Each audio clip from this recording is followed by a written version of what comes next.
Bonjour à tous et bienvenue dans ce cours dédié à la création des vendeurs business partners, principalement le vendeur.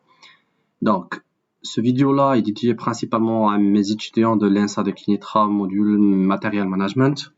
La dernière fois, j'ai fait le cours, j'ai fait aussi la simulation.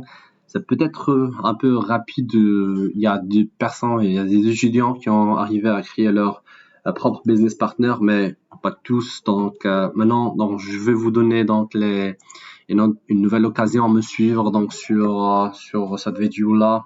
Je vais essayer de passer donc et de suivre les étape par étape, donc jusqu'à arriver à créer tous les vues pour un business partner, pour un vendeur. Quand je dis vendeur, je dis supplier. En anglais, vendeur, c'est un fournisseur ou c'est un vendeur.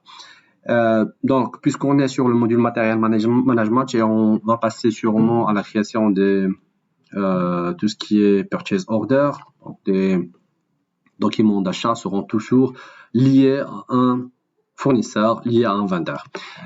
Comme j'ai déjà aussi expliqué durant la classe, c'est que sur S4HANA, donc il y en a une différence par rapport à ECC, principalement dans le passé. Sur ECC, si on veut créer un vendeur, on utilise la transaction XK01. Mais principalement maintenant, si on part sur la XK01, donc SAP va nous montrer un message et va nous dire que cette transaction-là, elle est obsolète, elle est plus valable. Maintenant, on ne parle pas de la notion fournisseur, de la notion client d'une façon séparée. Maintenant, on parle d'un business partner. Et ce business partner, ce partenaire-là pourra être donc un client comme pourra être un fournisseur. Alors, pour créer le vendeur, on va partir sur donc cette icône-là qui est là où on doit saisir la transaction. On doit saisir la transaction BP. Donc, on doit saisir plutôt la transaction Business Partner BP. Okay.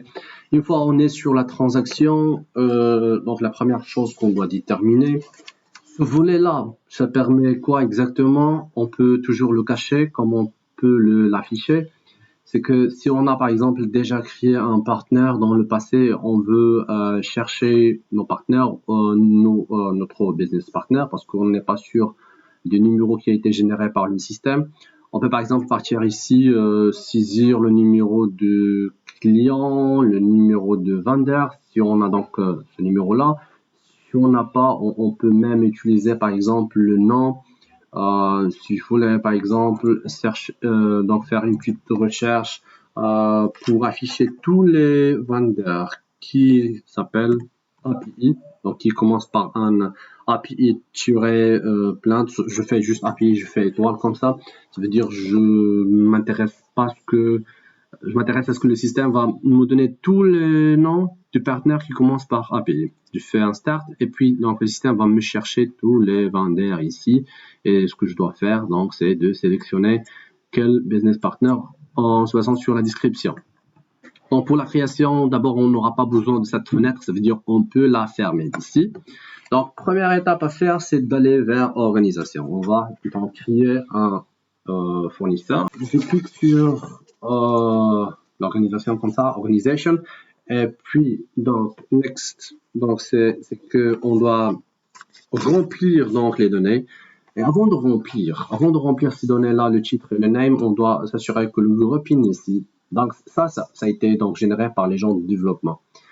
Donc, quoi généralement va nous servir ce grouping-là, c'est de déterminer est-ce que par exemple, si je fais un internal number assignment, donc c'est le client, ou plutôt c'est SAP qui va me proposer le numéro de mon partenaire. Si je fais external number assignment, je devrais forcer donc le système sur le numéro d'assignment. Et aussi, donc, ça se diffère aussi au niveau des champs. Parfois, par exemple, je trouve qu'il y en a des champs qui sont mandatory, que je dois les remplir sur internal number assignment. Par contre, sur d'autres grouping, donc je dois juste donc laisser, ça devient facultatif. Donc c'est la partie IT généralement au développement qui me définit le grouping. Maintenant, donc, on va pas passer en détail plus ici, mais donc il faut choisir internal number assignment. Donc je dois rentrer le title comme company name. Donc comme j'ai dit, donc on va rentrer API underscore plant vendeur et puis notre ID.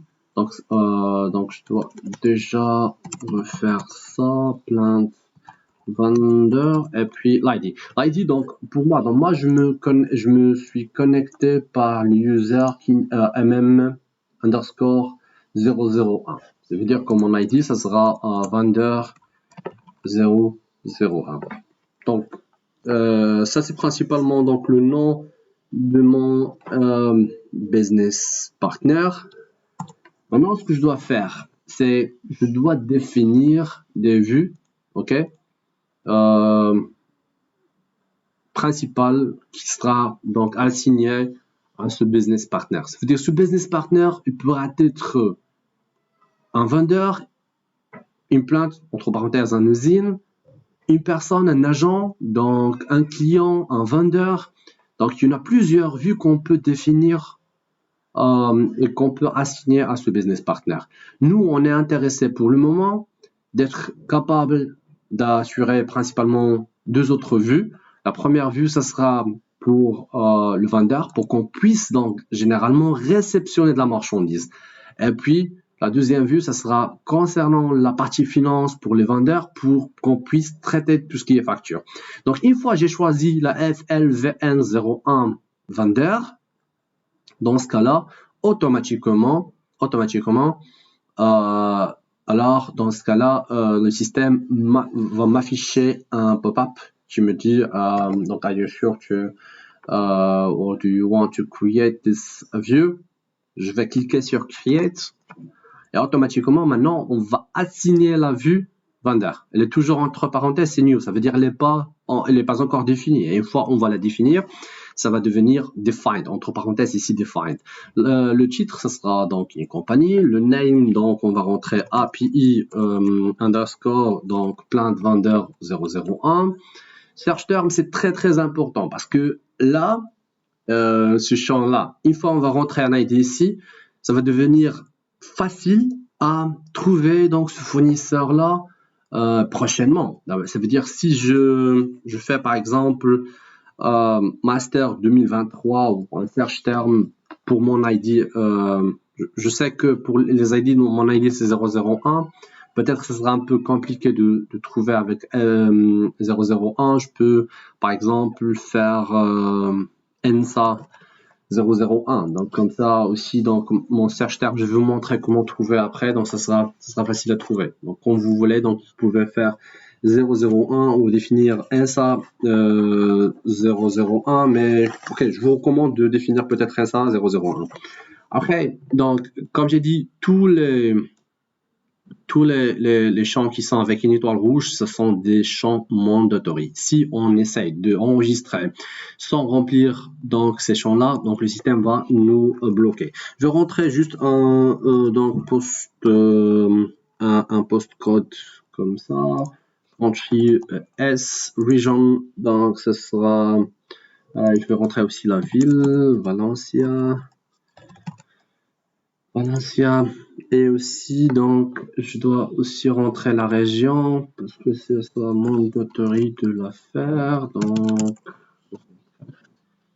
langage, je vais rentrer EN English, je vais en chercher quand même, essayer de trouver l'anglais en posant donc le N, c'est DEN, elle est là. Donc généralement on a rempli maintenant donc les informations qui concernent le nom, l'adresse de ce fournisseur.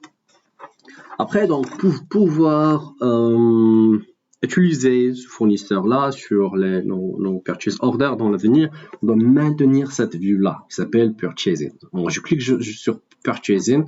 Après, la première chose, donc, le système me demande d'assigner donc la compagnie ou plutôt donc la Purchasing Organization. On va utiliser la Purchasing Organization 200. Je tape et je clique Entrée. Et puis donc le système va me demander donc l'order currency qui ça sera UST et puis le payment term 001. Est-ce qu'il y en a d'autres champs qui sont mandatory ici? Non. Donc je dois quand même assigner donc la fonction VN vendeur à ce fournisseur là. Donc je vais écrire ici VN et puis cliquer Entrée. Comme vous pouvez voir ici, il n'y a pas de numéro. Généralement, il n'y a pas de numéro qui a été défini à ce fournisseur-là. Ce que je vous recommande de ne pas toucher ce son-là, de le laisser comme ça. Et puis, une fois que vous allez faire le save, SAP va automatiquement vous donner, donc, suite à ce grouping-là, le numéro du partenaire et va aussi vous donner donc le numéro du fournisseur. Quoi d'autre? Quelles sont les autres informations qu'on doit rajouter? Je pense que c'est tout. Donc, il n'y a pas d'autres informations qu'on peut maintenir au niveau de sa vue.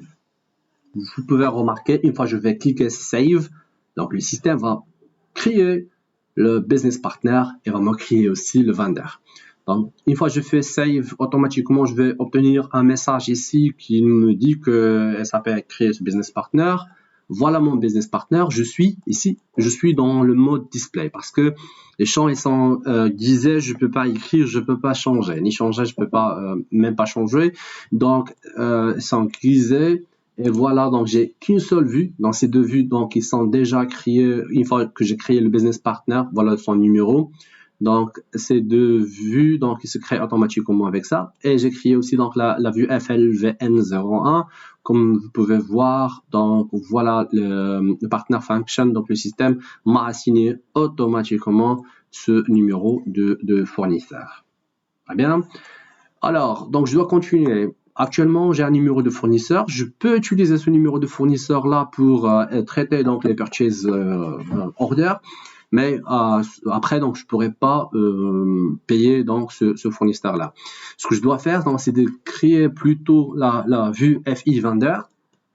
Pour la faire, donc je dois passer du mode display. Là, je suis en mode display, en mode change. Alors, généralement, pour faire ça, donc je dois cliquer sur la lignette de ce stylo-là, passer sur More Edit, plutôt More Business Partner et Display to Change, entre parenthèses F6. Ça veut dire, si vous cliquez sur F6, ça va aussi donc vous diriger vers le mode change.